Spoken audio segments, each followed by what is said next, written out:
Well, hello, traveler. Welcome to the Firebrook Inn, home of the strongest brew this side of Nilfgaard. Have a pint, will you?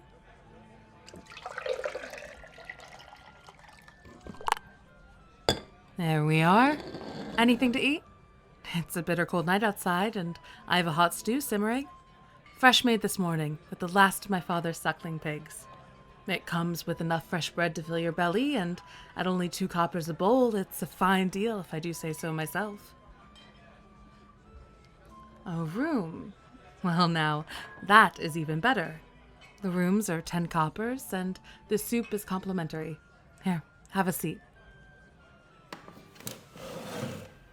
Now, stranger, I know every man in this village, and I've not seen your face around these parts before.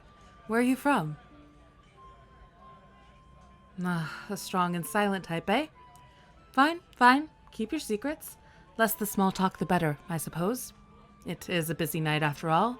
Half the men of the village are here to have a meal and cop a feel as they do. Although, I rather like a good chatter myself. My father, now, he was the strong and silent type too, as you are. Hated when I had a bit of a chat with the patrons. Idle hands and all, he'd say. Said I was dreaming outside my station when I asked to hear the travelers' tales, and that my time was better spent mopping up after him. Well, look where it got him, huh? Put him 6 feet in the hole last week, I did. What was left of him, anyway. He met the bad end of a kikamora, and he was too proud to ask for help even up until his dying day. I've no need for your half-hearted condolences, traveler. He was a right bastard, my father.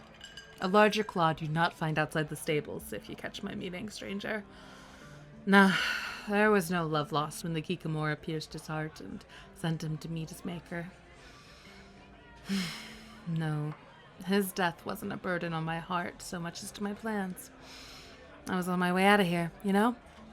Finally saved up enough crowns to get myself to Oxenfurt. I supposed I'd find a rich family to serve for, or mind a tavern in a pinch. Take in the art and the fancy, and maybe learn a thing or two from some high-thinking scholar. I'd finally be free of the pig pen that is this village, what with its closed-minded prattle and fare. But, alas, this was not to be.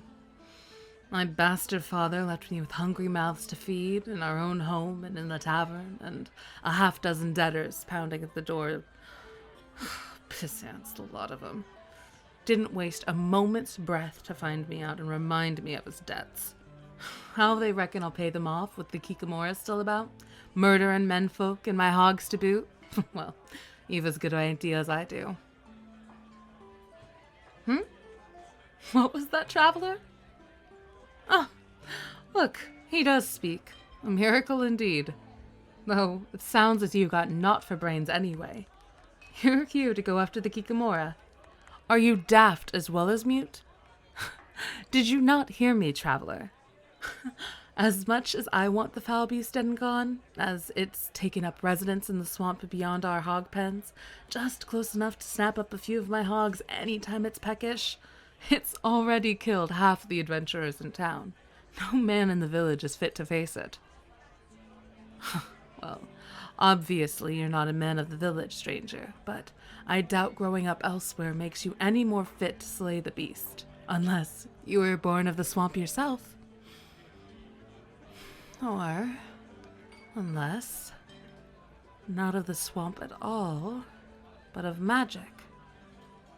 Stranger, look at me. I knew it! Despite your torn and ragged clothes, you stand out like a light in the night when your eyes shine as they do. By the great sun, you're a witcher. Oh, I'm sorry, but you're a witcher. And not just any old witcher, I'd gather. No, you're the White Wolf, aren't you? I've heard the stories, of course.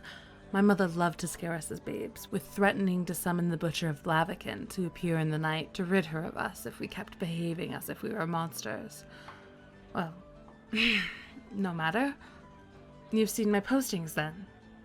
When I put out a bulletin for a witcher to come to the village, I thought I'd have better luck praying to the great sun for the kikamora to choke on my father's corpse. For What use would a witcher have with the likes of us? Coin. Right, of course. Universal motivator. Well, Witcher, I've a handful left. What the debtors haven't clawed out from between my sheets yet. And they're yours, if you rid me of the beast. Aye? You'll do it. Oh, thank you, Witcher. If you hurry, you might be able to spare the last of my hogs from the beast's gullet, and I'll roast one in your honor. Yes, the whole hog. It's the least I can do for risking your life. I know, it's what you do. You don't think anything of it, Witcher, but I do. For you, it's just another monster, but for me, it's rekindling my chance to make something of myself. Now, come on, I'll lead the way. And maybe, as we walk, you could tell me about your travels? Ask your bard. Ugh, fine. Stay dour. Come on, Witcher. Time to earn your coin.